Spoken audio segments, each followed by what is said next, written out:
March 15th, 1944. Over the vast wheat plains of Kansas, the morning air carried the scent of fuel and cold metal. At Pratt Army Airfield, a silver B-29 superfortress thundered down the runway, 4 massive engines roaring in unison.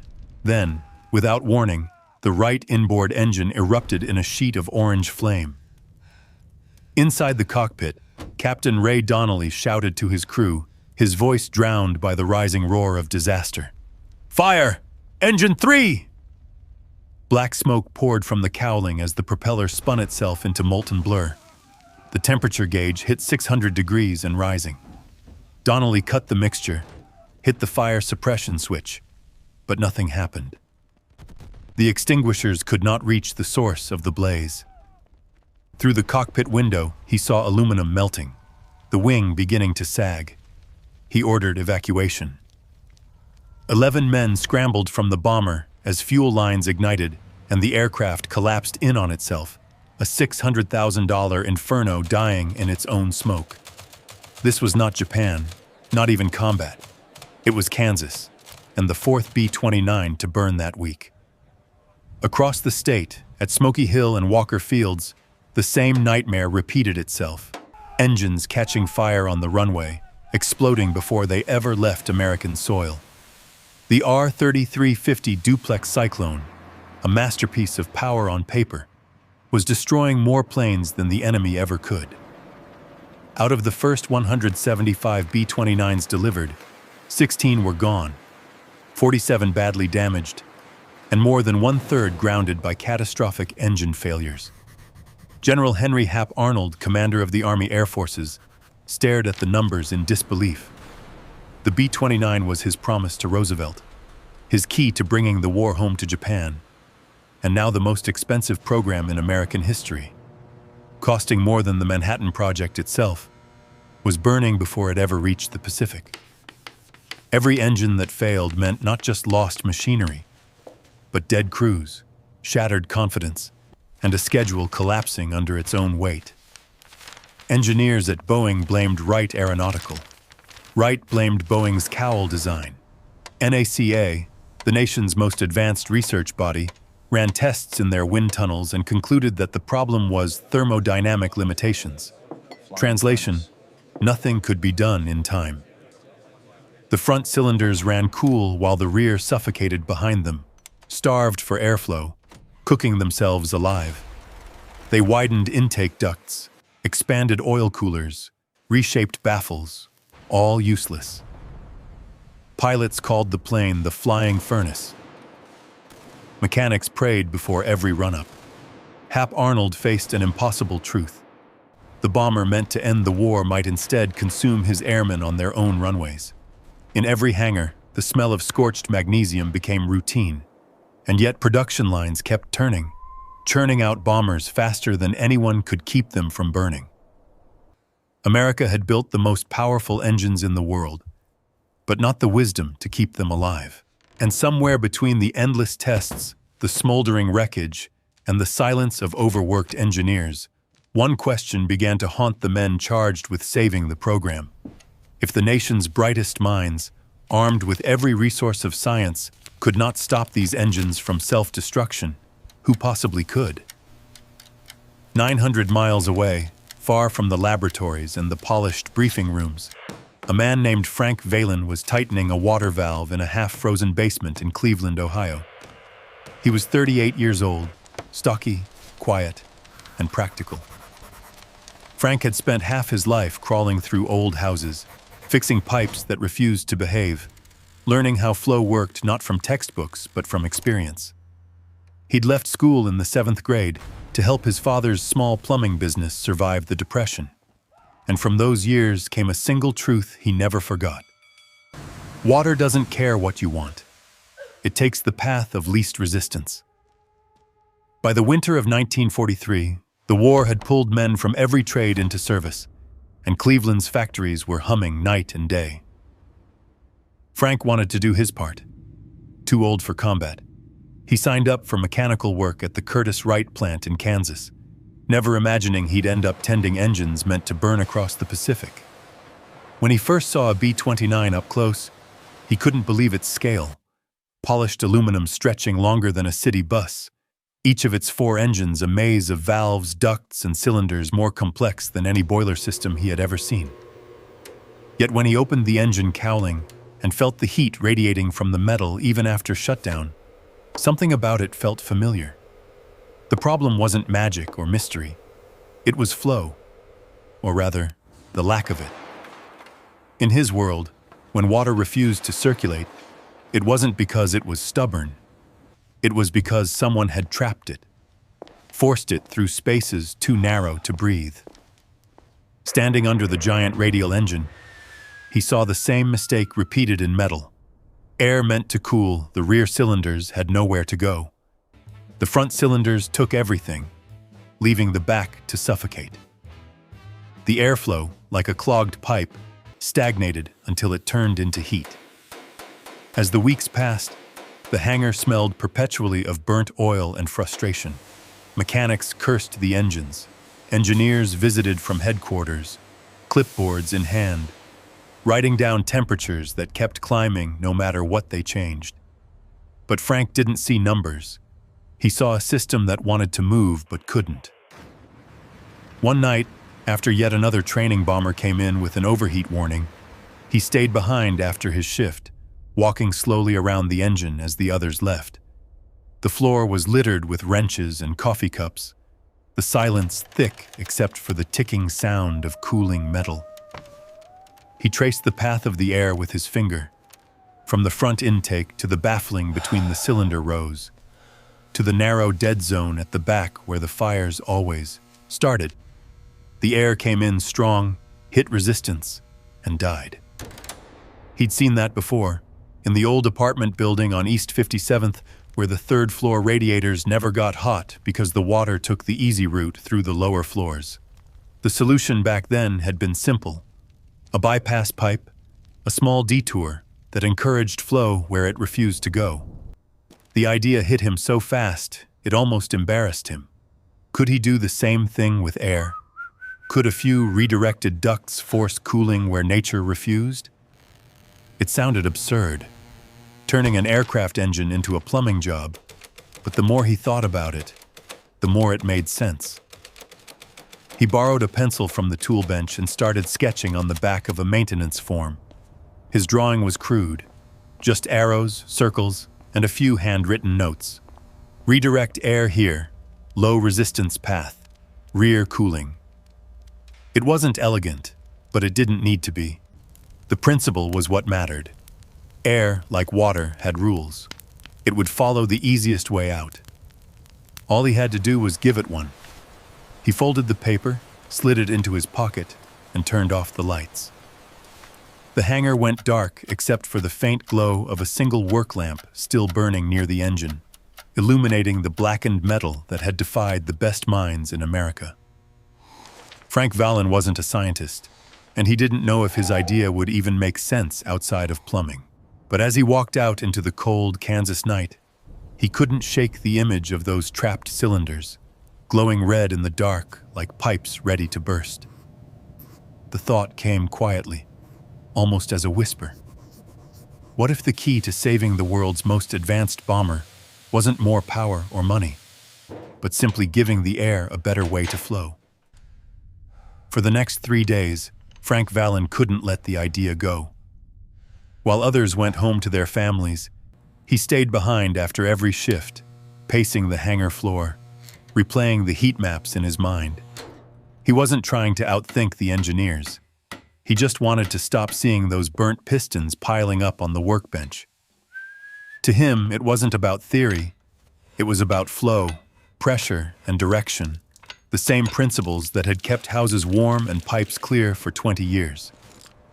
On the 4th night, as wind rattled the hangar doors, he finally acted. He gathered what others had thrown away: scraps of aluminum tubing from a wrecked B-29, sections of fuel line too bent for reuse, bits of sheet metal that had been stamped wrong. The mechanic's shop was quiet except for the hiss of his torch. Sparks danced off his goggles as he bent and welded the pieces into shape, building not a new invention, but a system. a crude network of small ducts that would redirect cooling air from the front of the engine directly to the rear cylinders. It wasn't elegant. The joints were rough, the seams sealed with whatever high-temp paste he could scrounge, but when he looked at it mounted around the engine, it made sense. Instead of air getting trapped between cylinder rows, his bypass would force it through, like adding a relief pipe in a clogged line. By dawn, the ridiculous pipe, as one coworker later called it, was ready for its trial. Frank wiped his hands on a rag, heart pounding. No official test schedule, no permission. He knew if anyone found out, he could be court-martialed for tampering with a military asset. But he also knew what happened if he didn't try. More planes lost. More men burned alive in training fields that should have been safe. He signed off the inspection log himself and waited for morning.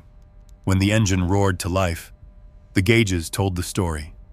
480 degrees on the rear cylinders, then 450, then 430. They held steady. 5 full minutes at full throttle, and still the numbers stayed flat. It was the first R-3350 on base that hadn't overheated.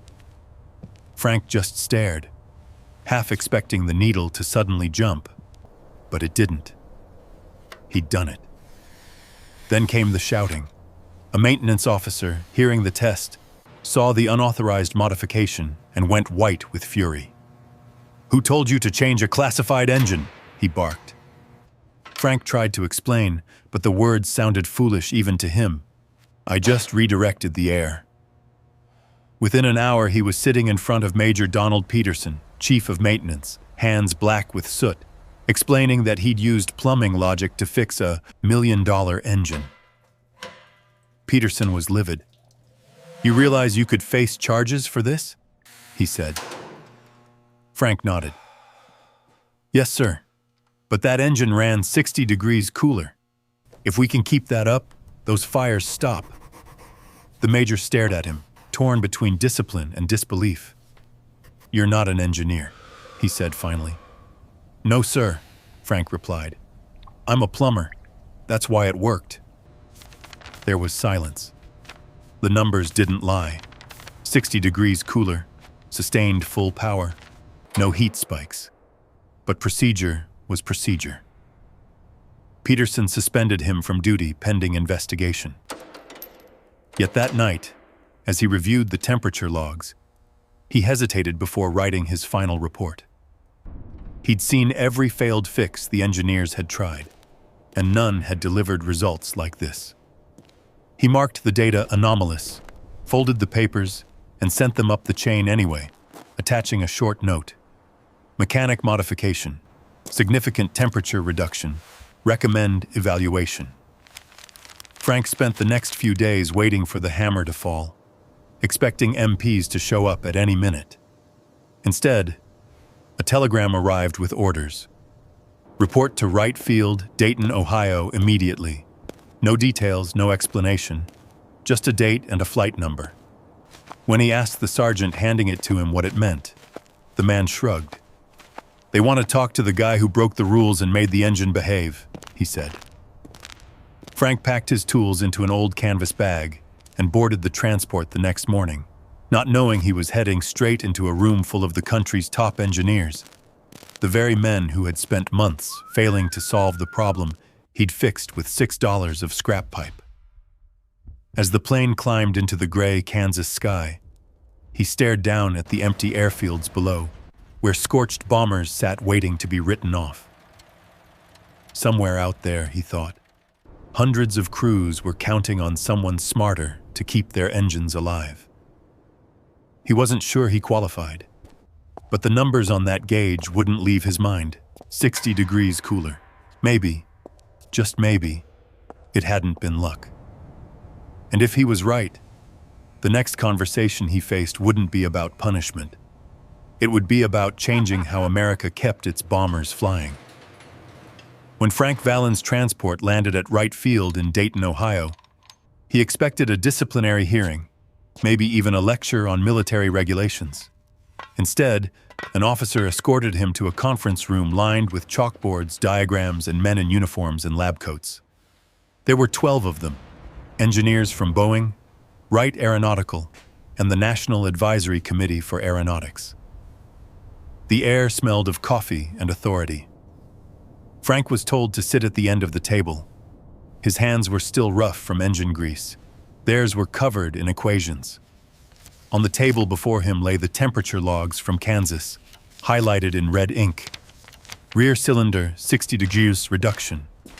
The lead engineer, Dr. Howard Evans, adjusted his glasses. "Mr. Valen," he said, "these results are interesting, but frankly, improbable." He spoke the word as if it were an accusation. Frank nodded quietly. "Sir, I saw it myself." Another engineer leaned forward. "You've introduced a design that violates established aerodynamic principles. Your ducts would create turbulence, reduce total airflow by 8%, and compromise cooling efficiency." Frank hesitated. If it worked, does it matter how? A ripple of irritation passed through the room. To these men, equations were law. A mechanic claiming to have fixed their nightmare with scrap aluminum was an insult wrapped in audacity.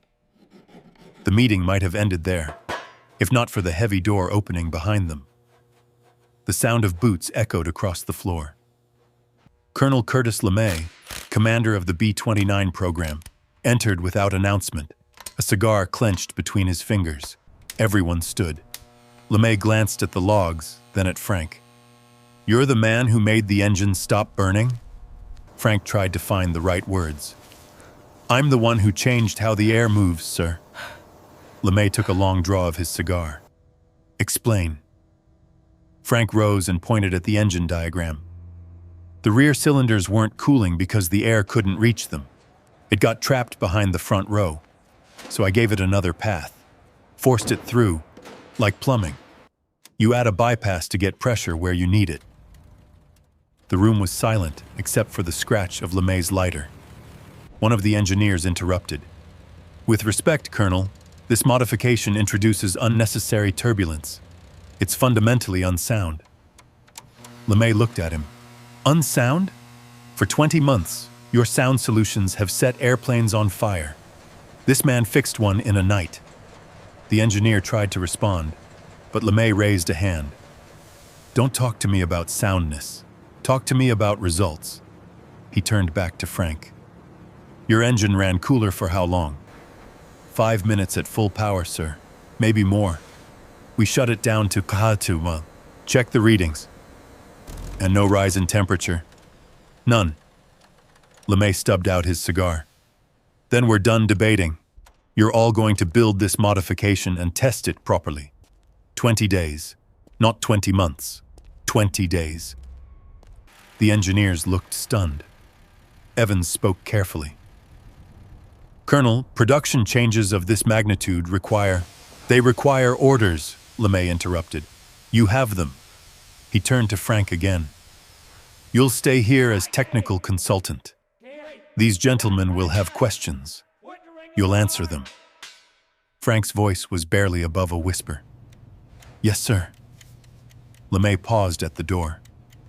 "And son," he said without turning, "don't let them overcomplicate it.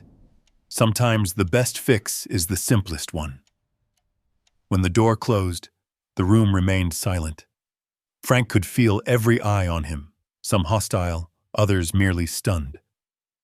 The engineers began collecting their notes, muttering about testing schedules and stress analysis. Dr. Evans finally sighed and extended a hand. "Mr. Valen," he said, his tone softening, "if you're right, you may have just changed aviation." I'm a plumber.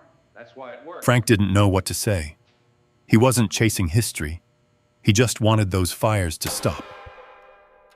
Over the next days, teams began replicating his crude duct system with precision tools, measuring angles and flow rates, running calculations Frank couldn't follow. He spent his time answering simple questions: how he bent the tubes, what materials he used, how he secured them to the engine frame. The engineers called his original setup the Valen bypass. He didn't care what they called it. He cared about whether it worked. One night, walking past the test hangar, he saw technicians fitting his design onto an R3350 mounted on a steel stand. The engine looked almost alive under the floodlights, a sleeping monster ready to wake. He thought of Kansas, of the pilots who never made it home from training flights, and of the thousands who soon would trust their lives to whatever happened here. As the wind rattled the hangar windows, he wondered what would happen if this failed, if his idea turned out to be nothing more than luck and coincidence. America's bombers were waiting. The war was burning, and the clock that LeMay had set was already ticking. The first full-scale test was less than a week away. Would the air finally learn to flow, or would the fires start all over again? At Wright Field, Ohio, in the autumn of 1944, engineers worked around the clock inside a cavernous test hangar. The chill in the air mixed with the smell of fuel and metal polish as mechanics bolted Frank Valen's redesigned ducts onto the giant R3350 engine. Every step was watched by men who had long since stopped believing in miracles. Frank stood quietly at the edge of the platform, hands shoved in his pockets, watching his crude idea take on an official shape. No longer scraps from a Kansas hangar, but precise aluminum tubing, machined and fitted with military accuracy. When the technicians finished, a silence fell over the hangar. A signal light flashed red, then green. The test began. The roar shook the ground. The engines screamed to life, blades cutting through air with the sound of a hurricane trapped in steel. The heat rose instantly, but the gauges told a different story. The front cylinders held steady at 415 degrees, the rear at 444. For 2 hours, the engine ran at full power, long past the point where they usually failed. No fires, no warping, no smoke. When the test finally stopped, the crew just stared. The impossible had become measurable. 60 degrees cooler, 100% stable, and the airflow equal from front to back. Dr. Evans, who had once dismissed the idea as turbulence and nonsense, ran the numbers twice, then a third time. He said nothing, only nodded, his face pale from disbelief. In that moment, something shifted, not in the engine, but in the room. The silence wasn't disbelief anymore. It was relief. The official report the next morning listed the results in technical language, but one sentence stood out. Significant improvement observed. Recommend immediate production adaptation.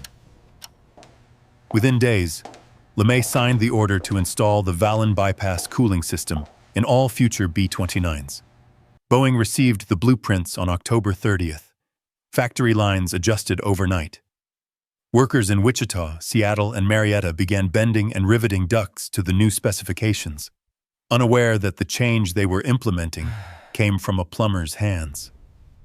Frank watched as engineers refined his rough sketches into military diagrams, adding numbers, angles, and tolerances, but at its core, the concept remained his. Redirect the air.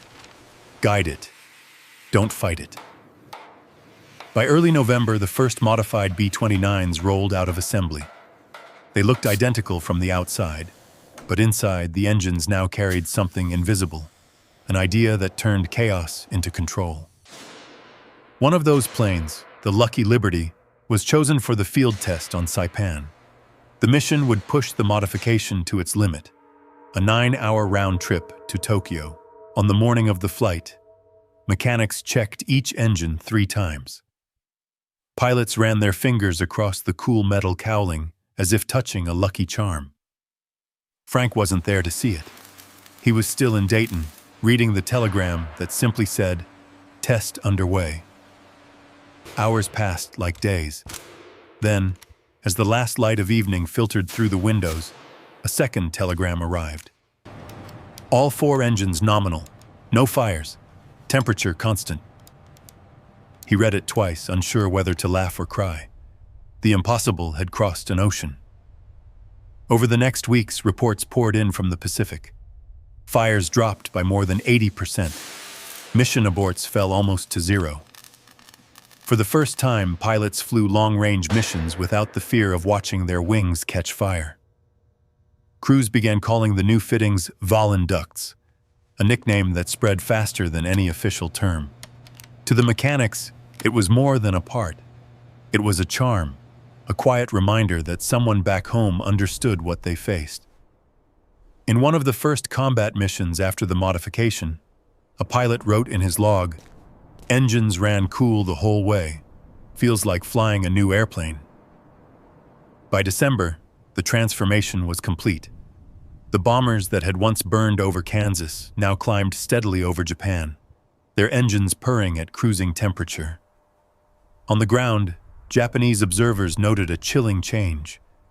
The B-29s no longer faltered. No more smoke trails, no stragglers dropping out of formation.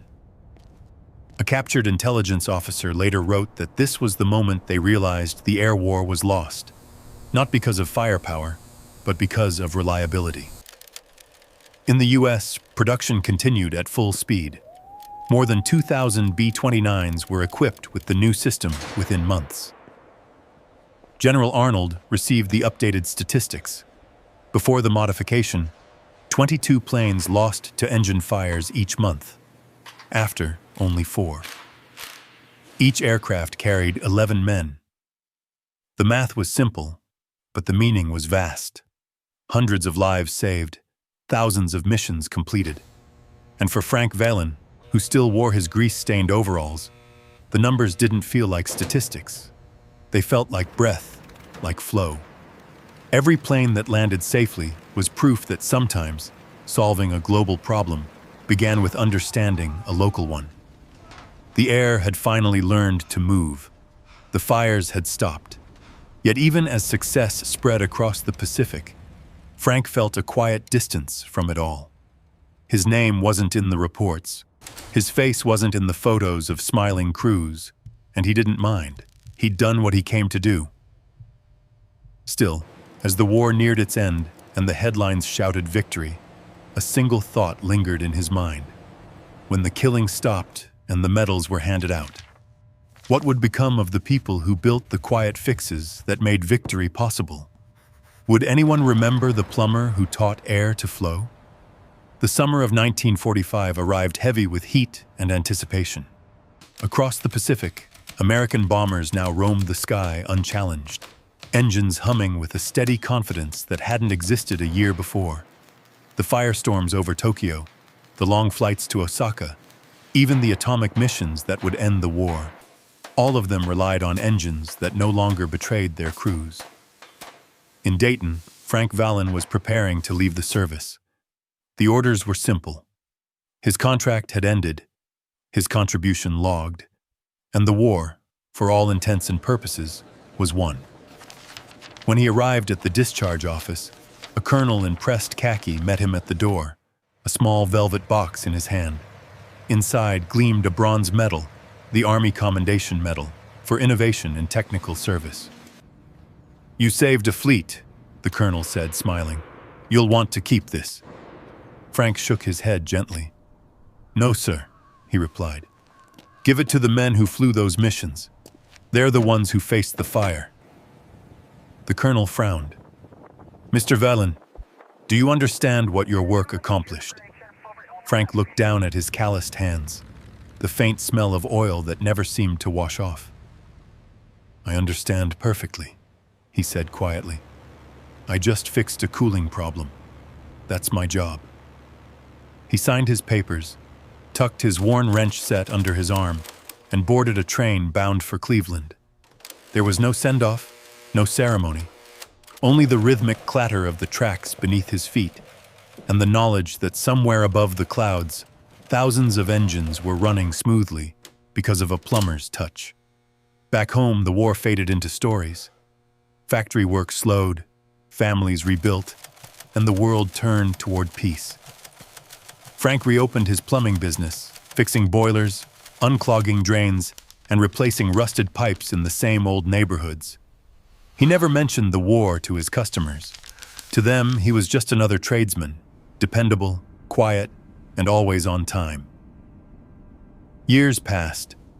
Newspapers printed photographs of atomic mushroom clouds and peace treaties, of pilots and generals, of new jet engines and rockets breaking the sound barrier. But Frank's name never appeared. He didn't mind.